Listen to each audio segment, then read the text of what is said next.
Hello again. Welcome back to our summer webinar series on operational waivers. This is going to be about beyond visual line of sight. It's our next installment in our summer webinar series. I hope you tune in and watch the previous webinars because they've had valuable information that will lead us up through the remaining three, which today is beyond visual line of sight, followed by operational altitude waivers, and then operations over people.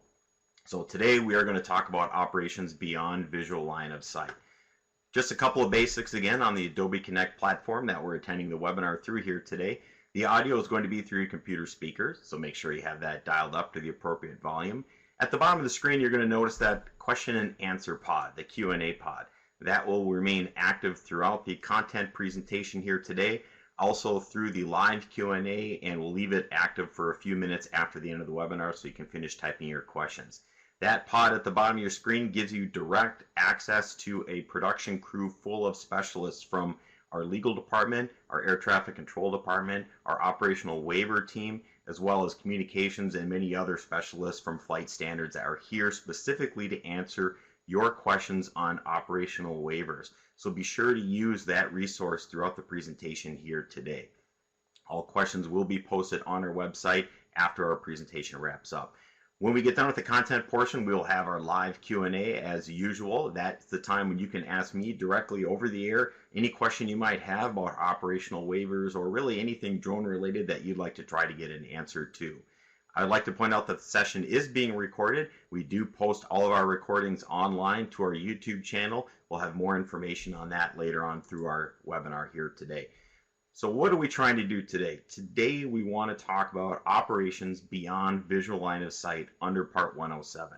In order to do that, we have to cover some of the challenges that are directly related to operating beyond visual line of sight and help you understand what we expect to receive in your waiver application.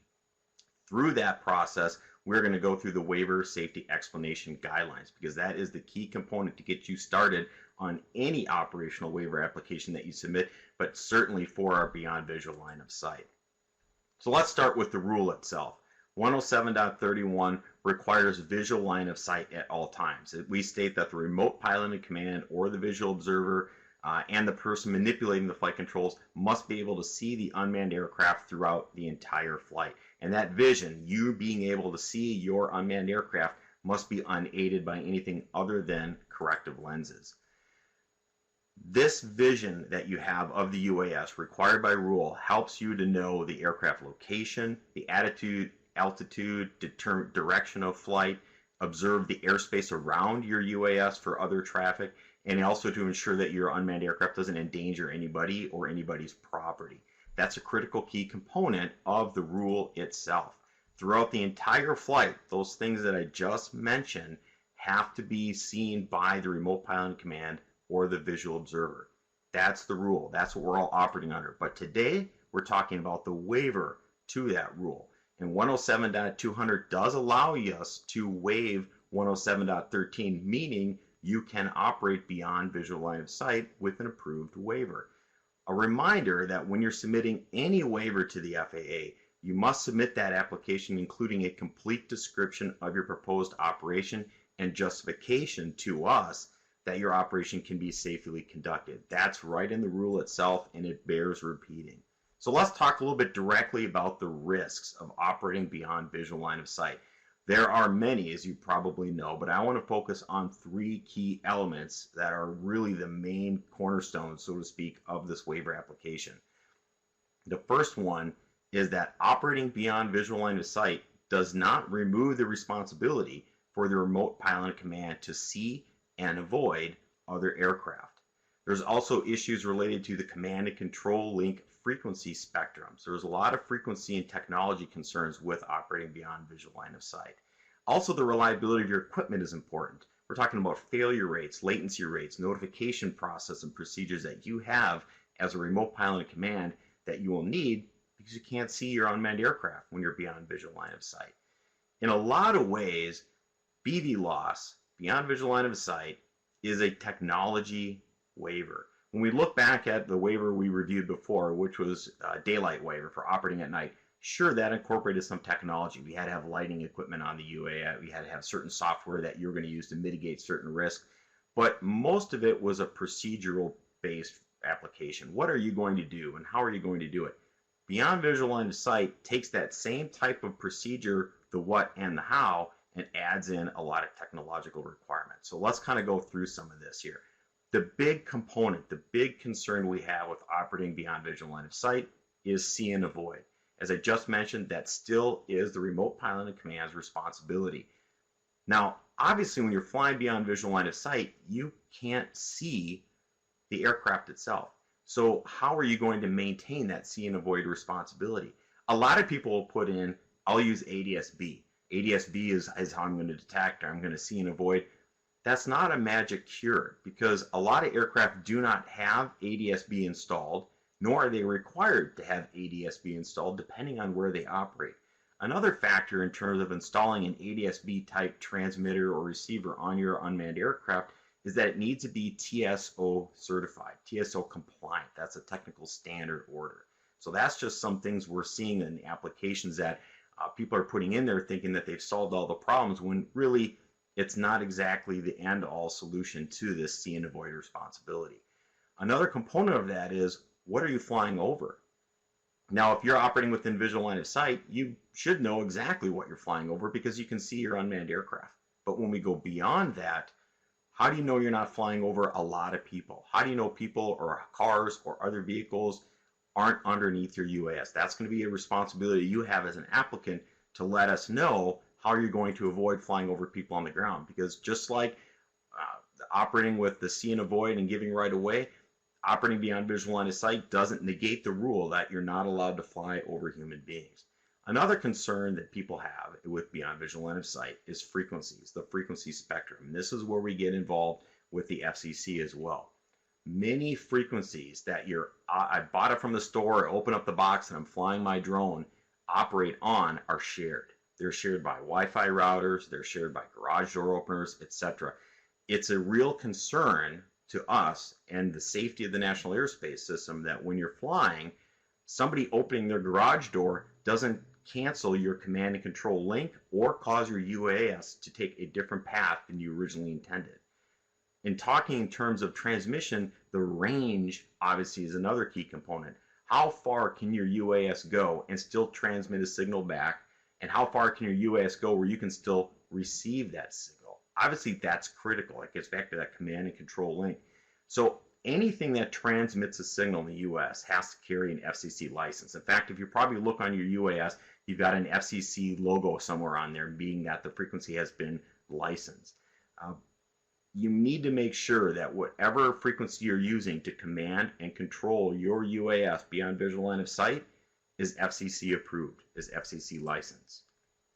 Another component you're going to have to deal with anytime you fly visual line of sight or beyond is weather, right? So just because you're operating beyond visual line of sight does not mean that you do not have to comply with the weather requirements. So one of the big questions is, when you're flying far, 1, 2, 3, 4, 5, 10 miles away maybe from your control station, how do you know what the weather is? How are you going to do your pre-flight weather briefing? A lot of people have indicated they're going to use radar to help with the cloud clearance requirements. The problem with that is radar doesn't show clouds. Radar shows precipitation. So radar does not answer the cloud clearance requirements that you are going to run into when operating beyond visual line of sight. You as a remote pilot in command must maintain flight visibility and cloud clearance requirements as per the rule. Finally, let's talk a little bit about equipment reliability before we get into the waiver safety explanation guidelines. There is a concern when operating beyond visual line of sight that you're not going to have direct control within visual line of sight of your UAS and have an equipment problem. So we need to know what type of assurances that you're providing us for your equipment reliability. What are the failure rates of the components, the bearings, the propellers, the batteries, the software you're using to control it? Do you have life-limited parts? Replace bearings after every 100 hours of operation or after every 50 hours of operation. If so, does that require you to have a maintenance program? Are you going to establish a program to ensure continual maintenance of your aircraft that you intend to fly beyond visual line of sight? What about the system architecture itself? The software, the hardware, the command and control link, all that blends into your system architecture. What is the failure rate of that system. What operating system are you using? That's the information that you as the applicant will need to provide to us here. So where do we start this process now that we understand some of the risks but not all? Start with the waiver safety explanation guidelines. You've seen me say this in every single episode, and I'll continue to say it again. If you start with the waiver safety explanation guidelines, you are on the right path to working towards a successful waiver application approval. Now, when you're addressing the waiver safety explanation guidelines, remember our primary concerns here at the FAA are to you providing us an assurance that you're going to operate safely at all times, and that if circumstances arise in your operation, you have a process or procedure to address those circumstances. Those are the information, those are the concerns that we need to get from you addressed in your waiver application. And it's important to remember, even though you're following the waiver safety explanation guidelines and you're addressing all the key components, particularly for operating beyond visual line of sight, you're probably going to have to go into more depth, more detail on your risk management and your mitigation strategies for operating in that type of environment. So the list of questions in the waiver safety explanation guidelines are a start to your waiver application. They're to get you there on the right foot. They're not going to be all inclusive, and you're most likely going to need to provide additional information in that application to us. Now, the waiver safety explanation guidelines for beyond visual line of sight has 7 key areas that it addresses with different subparts. And we're going to go through each one of those key areas to try to help you understand what they mean, what we're kind of looking for, and what people have put in there necessarily that works and kind of doesn't work. So the first is remote pilot command basic responsibility. You're flying an aircraft. You need to know what that aircraft's doing at all times throughout the entire flight envelope. The see and avoid concept is in there. How are you going to detect other aircraft? How are you going to avoid other aircraft? What about people on the ground? What about ground-based structures or obstacles? How about ensuring that your unmanned aircraft can be seen for a distance of at least 3 miles? Or how are you going to be alerted if your UAS is failing in some capacity, whether that's a bearing that's coming down or a battery that's failing faster than you intended, or there's a link issue? How are you going to know that as a remote pilot command? And the last 3 are making sure that people who are in your program, who are operating with you to do this beyond visual line of sight, understand the risk. And importantly, with GPS, a lot of people will put in GPS technology as their navigation source, and a lot of their risk mitigation involves GPS too. How are you going to make sure that everybody understands the capabilities and limitations and process for a GPS failure in that event? We talked a little bit about weather. We're going to talk about it some more because there are some specific concerns we have with weather and determining weather conditions when you're flying. And finally, we'll wrap up with the talk of the description of transmitters, control links, receivers, emitters, and those types of things. So let's get into the waiver safety explanation guidelines here. The first one talks about the basic airmanship stuff, knowing what your aircraft is doing at all times. So even though you're remote pilot in command, your aircraft is flying beyond visual line of sight, you need to know this information in real time. You have to know it at all times. So telemetry is good, but some questions about telemetry that you probably want to think about in your application. What is that telemetry data providing you? What type of information are you getting from that telemetry? What's the failure rate of that software? How do you know that the software is accurate? Or is there latency in the reporting? I mean, are you getting information back in real time? Or is there a 5, 4, 6, 8 second delay in that information coming back to you at your telemetry station? So how fast are you getting that information is critical in knowing what your aircraft's doing at all times. So if the primary information fails, let's say your telemetry data goes down, how are you going to know that? Or if the latency rate increases, so let's say you've got milliseconds of a latency rate, which is great. How are you going to know? How is the system going to tell you that that latency rate is increasing, which could cause problems? Because if you go from milliseconds, almost instantaneous, to a 5-second delay, that could be a large problem. What are you going to do with a lost link? That's huge with operating beyond visual line of sight. If you can't control the aircraft, what happens next? So what are you going to do when this stuff doesn't work is as important as how are you going to use this stuff when it is working. The second part of that waiver safety explanation guidelines talks about the performance and capabilities of your transmissions and receivers. Essentially, what we want to know is if you've determined that your transmission and receiver, your operational area, so to speak, can be a certain radius or distance, how are you as a remote pilot in command going to ensure that your aircraft stays within that area? How will you know if you're getting close to exceeding the limit of your command and control frequency? So we need details on transmitters and receiver ranges. How are you going to know this stuff is working prior to flight? So again, as a remote pilot in command, all this information has to be determined prior to flying because you have the responsibility to know what that aircraft is doing. The next waiver safety explanation guidelines talks about avoiding, see and avoid other aircraft, see and avoid obstacles, structures, and things like that. Well, if you're not directly looking at the UAS, if we're going beyond visual line of sight, how are you going to do that as a remote pilot in command? So clear, detailed information needs to be provided. So I put it out here because I mentioned it before, but when you operate beyond visual line of sight, you are still required to follow the remote pilot in command responsibilities identified in 107.19, or ensuring that you're not conducting a hazardous operation, that you're giving right away, that you're not operating over people. These are all rules that you're still going to be in compliance with when you're flying beyond visual line of sight. So how you do that is very important, and you need to share clear, detailed information on how you're going to comply with those rules. How about other aircraft? How do you know where other aircraft are? You can't see your aircraft, so how do you know what other aircraft are flying around? So if you're going to detail a system for identifying other aircraft and how you're going to find out where they are, what direction they're moving, what altitude they're moving, where does that information come from? Is the information going to be in real time? You know, some people say, oh, I'm going to use third-party software I can find online. Anybody can go to it, and it shows me all the other airplanes in my area. Well, a couple things. Is it real time, or is there a delay on that information? And is it really showing you all aircraft, or is it just showing you aircraft that have a discrete transponder code? That information is critical because not all aircraft are required to operate on a discrete transponder code, which is sending a signal to a radar station. So how are you going to comply with this see and avoid? How reliable is the information you're getting from your data source? All very critical to operating beyond visual line of sight.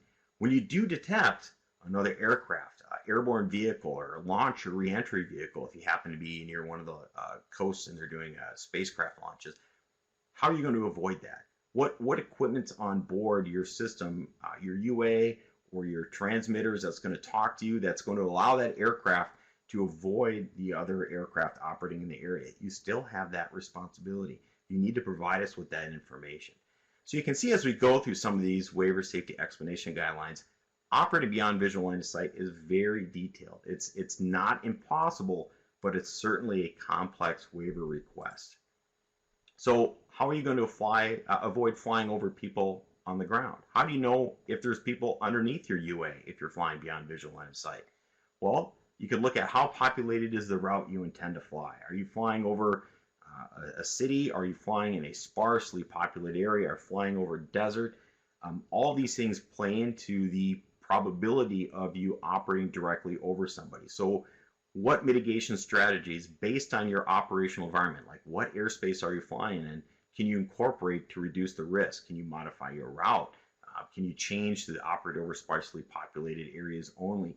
That's really up to you as the operator to provide that information to us because you know your mission best. So if you're going to alleviate this risk of flying over people by doing something, explain that to us. Don't make an assumption that we know exactly, if you give us a latitude, longitude from point A to point B, that we know the area. You have to provide that information. You have to maybe scout the area, look at the people, look at the congestion, and make your mitigations based on actual data coming back. So if you're going to use technology to mitigate this risk of avoiding other aircraft or people or structures, things like that, tell us about it.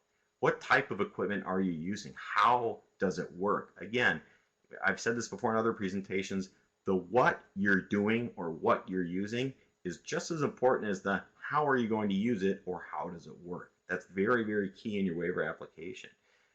Furthermore, is it tested to determine reliability? So What is the failure rate of that equipment? What's the failure rate of that technology you're using to see and avoid other aircraft? We talked about this a little bit earlier, and this also is in our daylight waiver application, waiver safety explanation guideline.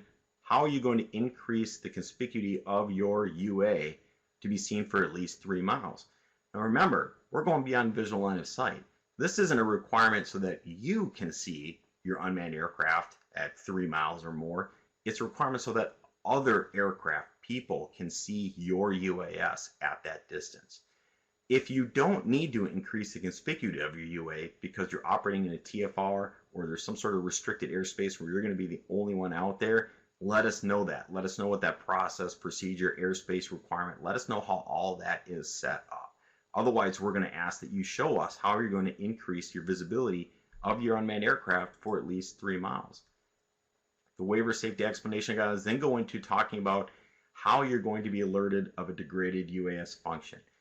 When we're flying in visual line of sight, we can see this. We can see that the UA itself. We know if it's doing something that we don't want it to do. You can almost hear it in a lot of ways. If you're starting to lose power or a propeller blade is going or rotor blade is going, you can hear that audibly and you can make your determination that, hey, I'm starting to have a system failure of some kind. When we go beyond visual line of sight, we don't have those luxuries. So how are those equipment failures going to be reported to you as a remote pilot in command? Are they going to be reported to you as the system degrades? Or is it going to wait for a system failure and then report it to you? And once it's reported to you, what do you do now? So there could be a lot of ways that your UAS flight beyond visual line of sight can go badly.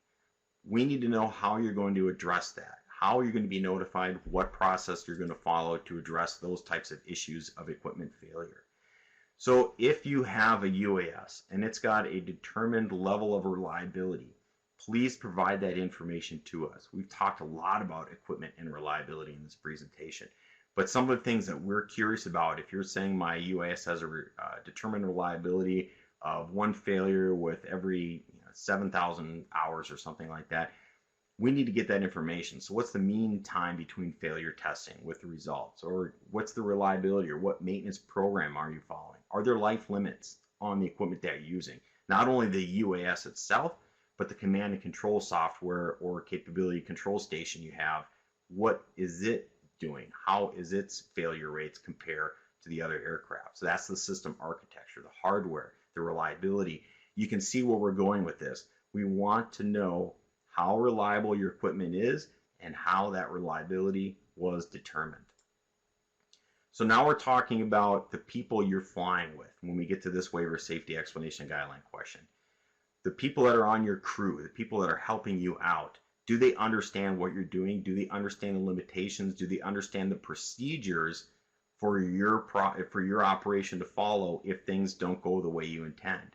So how are you going to determine things like GPS reliability? Are you going to have help with that?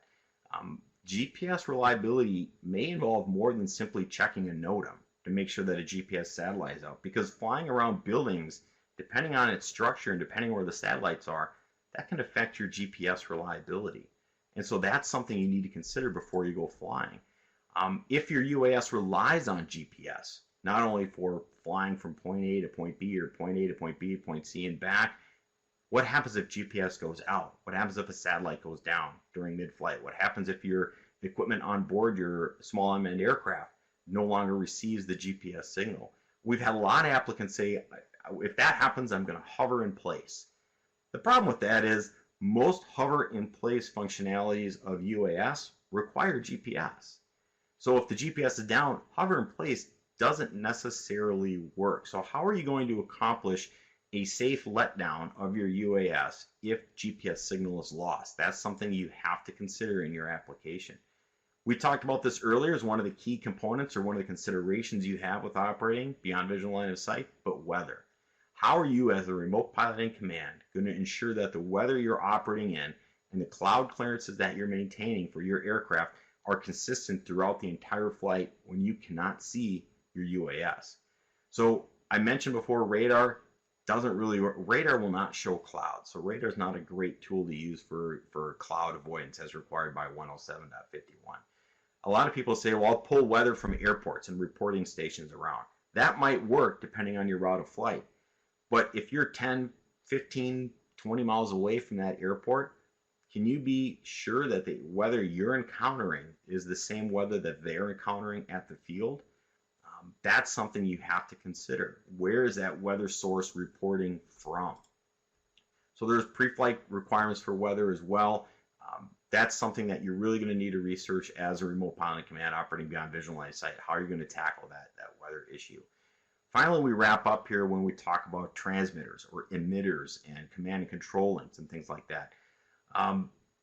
Do you have an FCC grant for the frequency spectrum that you're going to use to operate your UAS?